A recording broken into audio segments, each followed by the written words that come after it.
Инсанға әтібар һәм сапалы білімлендіру жылы. Быйылғы жылға байланысты халық игілігі жолында қолға алынған ләжларды қолап қуатлау мақсатында Қарақалпақстан медицина институтында балаларға әтібар акциясы басланды.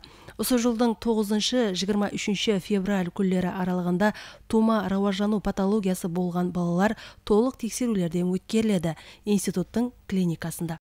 Оралamenна акцияны естік 9-нан 23 февраль аралығында болады.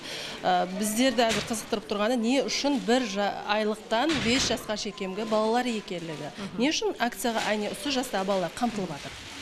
Енді міне бұл клиника жоғары дәрежедегі клиника, жоғары технологиялық операция істейміз. Бұл жерде әр түрлі тума кеселіктер, әр түрлі бір нұқсан балаларымыз бар. Енді біздің тәжірибеге қарағанда, міне бір жылдан бері операция қылып жатырмыз, 500-ден астам операция істедік. Бірақ келген балалардың көбісі 10-15 жаста келеді. Ол жаста ол нұқсан қалыптасып, үлкен өзгеріс болып, оны өзгерту қиын. Нұқсан баланы ең низам бойынша бірінші күн анықтап, роддомда уже ата-анаға айту керек, сіздің балаңыз мынандай деп. Одан кейін оған уже бір маслихат беру керек, қайсы айда, қайсы күнде операция қылады оңлығын, қалай емдейді оңлығын. Мына біздерге келген соң 500-ден астам бала операция болды, бірақ одан басқа 2000-3000 бала хабарласты ата-аналары. Бірақ соның енді сенбегенде халық білмейді. Енді өздерімізсам ауылдарға шығып көріп жатыр. Құрметті президентіміздің 310 қарары бар. Қарақалпақстан Республикасында сағламлықтың дәрежесін көтеру деген.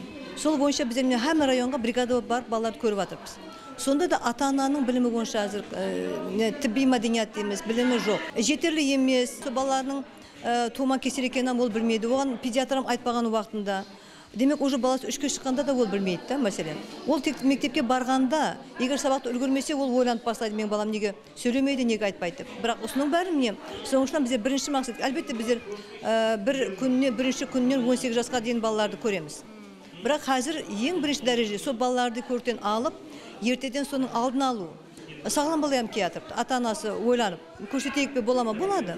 Келіп көрсетіп кетсін. Бір жақсы тәжірибелі қанекеден пікір алсын. Баласы дұрыс рауажанып жатыр па, һәмме мүшелері туылме, һәмме органлары жақсы функцияға ие ме деген біздерде көптеген аппарат бар.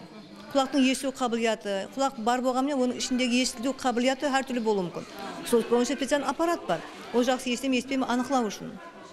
Әлер офтальмолог болады, әлер басқа нейрохирург бар, мәселен, гидроцефалия, краниостеноз дегендер, ол онша көрінбейді көзге, бірақ соны специально МРТ, МСКТ, басқа аспаптармен көруге болады. Демек, диагностика, енді бұл клиниканың потенциалы жүдә күшлі. Енді әзір халықара стандартқа тура келеді оның клиника, әзір міне осындай акция қылғанда біздер бір күннің ішінде қоңырау еді. 700 ата-ана, қараң бір күннің ішінде. Демек, бұның ішінде біздер әзір соның ішінен сериелеп айтып, бірінші дәрежеде мына бала келсін, мына бала очередке қойып, күніне, бұл поликлиника күніне 80 пациент қабыл етуге имканияты бар. Демек, әр күні біздер 200 бала қабыл етіп ала алмайды, ол сапалы көріп болмайды. Көрікте жақсылап баланы көру керек, әмі мүшесін көріп, даже аяғының бір аяғы екінші аяқтан 1 сантиметр кішік болуы мүмкін, қысқа болуы мүмкін. Соны анықлап, уже бірінші жылынан бастап ол балаға айту керек, ата-анаға. Оны аңсат жолмен емдеуге болады. Қазір біз сол шпакелермен болған уақытымызда, қайсыдыр баланың артықша бармағы бар, қайсыдыр бала жүрек порогыменен, сол жүрек нұқсаныменен туылған. Олма қандай балаларға, қандай науқастарға амелият істенеді хирургиялық? Енді бұл жерде әзір біздерде 7-8 тарау бойынша амелият береміз. Ең текарғы балалар хирургиясы. Балалар хирургиясына әмі нәрсе кіреді. Ішіндегі жаласқан органларының бәрінің әмі органларға соған кіреді. Одан басқа ортопедик ұсылары бар. Әзіріне әсіресе ковидтан кейін айтарлықтай 60-70% балаларымыз дисплазия болады. Дисплазия деген сол таза бетінің суставы сол орнына түспейді, ол қисық өседі. Соны ата-ана онша білмейді. Оны бір жасқа дейін анықлап, соң үшін біздер ортопедик бөлімімізді дисплазия бойынша орай қылып шөркемдестіріп жатырмыз. Сол неге қарап, мына туылған балаларды көрген жас педиатрлар, неонатолог педиатрлар оны біледі, сондай мәселенің бар екен. Кейін краниостеноз, ол бойынша нейрохирургия бар. Кейін лор врачымыз бар, офтальмология бар, балалар өспірімдер хирургиясы бар. Клиникада бүгінгі күнде ұсуаққа шекем 500-ден астам хирургиялық амелиятлар істелінген болса, соның 30-ға жақыны тума жүрек нұқсаны менен байланысты. Бүгінде акцияны естіп, перзентін көрсетуге келген ата-аналардың көпшілігі міне осындай машқала менен өздерінің шағымын айтып, балаларын көрсетіп жатырды. Балада аз көгөргүлөр көп болмайды ғой? Аппетитлер жақсы, я?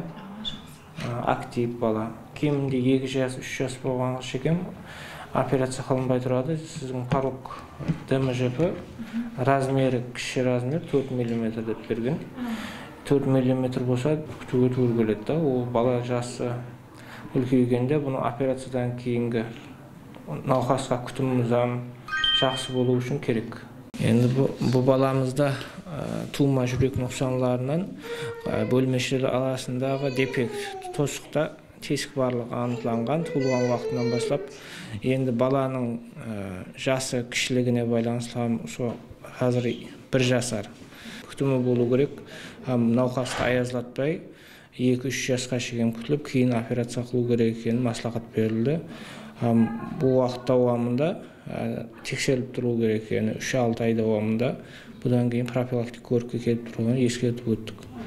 Не үшін айына 3 жасқа толған уақытында істену керек деп айтылады? Индивидуал жағдай, порогтың нұқсанының, жүрек нұқсанының қайсы түрі екеніне байланысты түрде айтып өтіледі.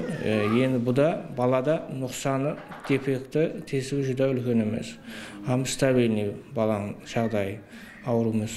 Соған байланысты 2-3 жас деді. Кейін және бір себебі 2-3 жас болуын себеп операциядан кейінгі уход дейміз, науқасқа күтіміміз бала сәл үлкендеу болса да аңсатылау болады. Енді соң үшін 2-3 жасқа дейін көбінесе күтіледі.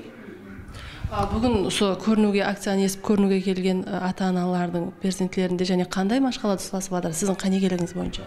Операция етілуге мүмкіншілігі жоқ.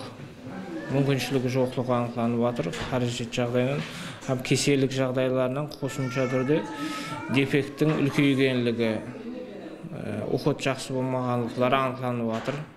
Күтімі кейін біреулерінде уже эффект беріп, дефекттің жауылғандықтары анықталып жатыр. Бала сау, тек профилактик көрікке келіп тұру керек екенін маслихат берілді оларға.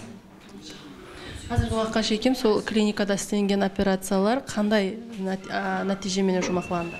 Енді азыр 20-дан ашық түрде операция істеген болсақ, содан 20-сы ашық түрде, қалған 5-еуі жабық түрде істелген болса, сол барлығы да қазіргі уақытта стабильный, науқастар жақсы, ахуалары қазірге дейін көрікке келіп, біздерге емленіп тұрады.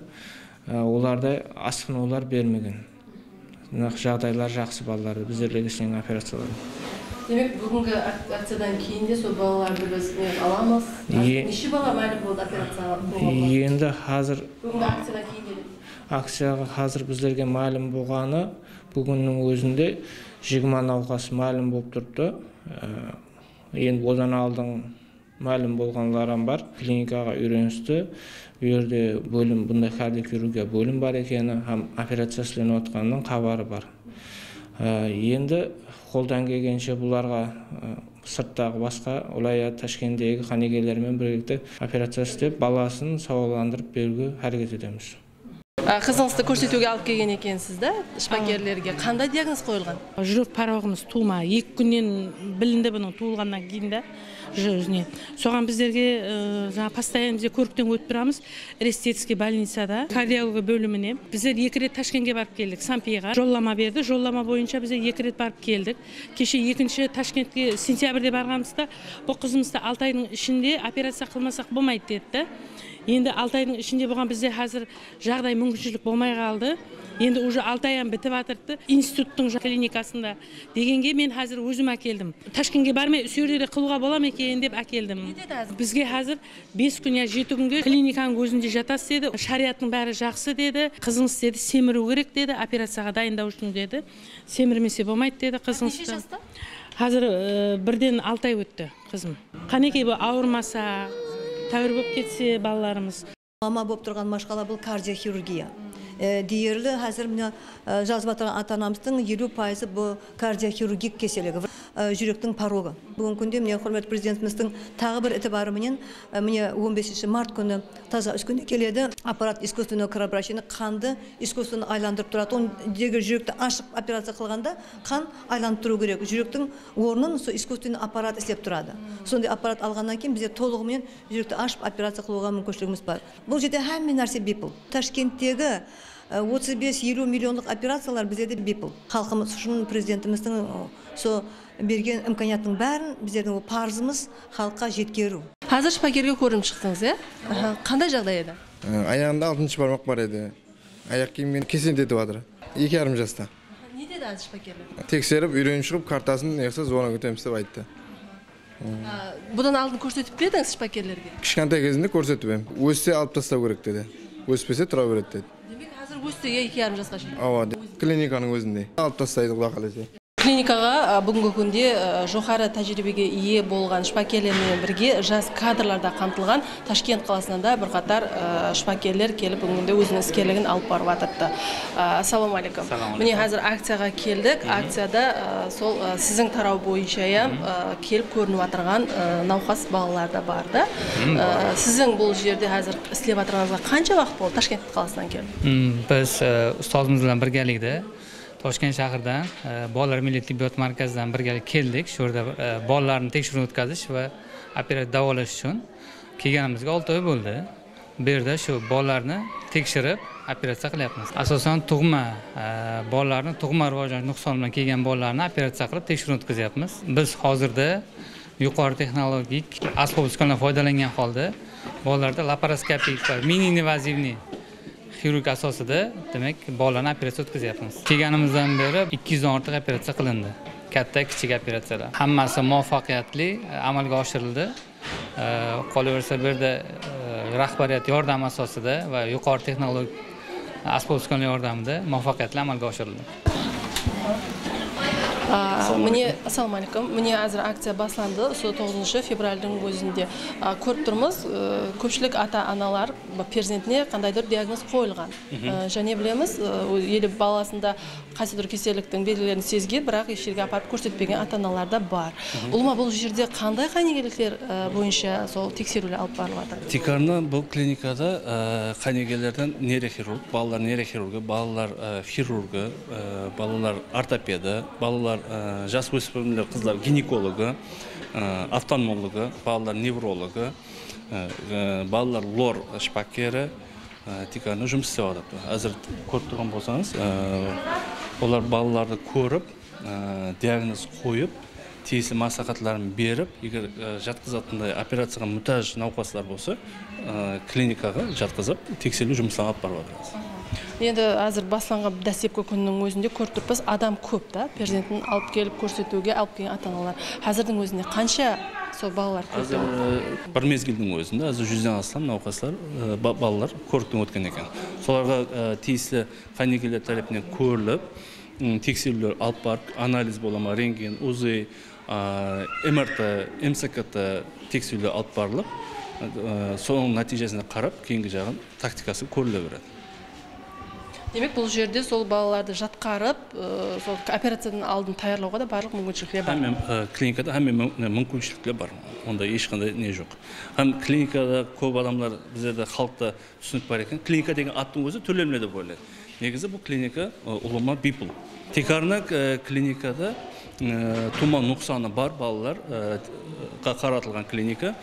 Мәселен, бас миінде, арқа миінде жүрегіне нұқсаны бар. Асқазан ішек трактларында, почкасында, өкпесінде, қол аяғында нұқсанлар бар болса, соларға текарна соған қаратылған клиника. Сонда кеселігі бар науқас балаларға операция істеп, жәрдем берілмекті. Алдындағы Қарақалпақстанда біздердің елімізде жүректі операция істелінбейтін еді.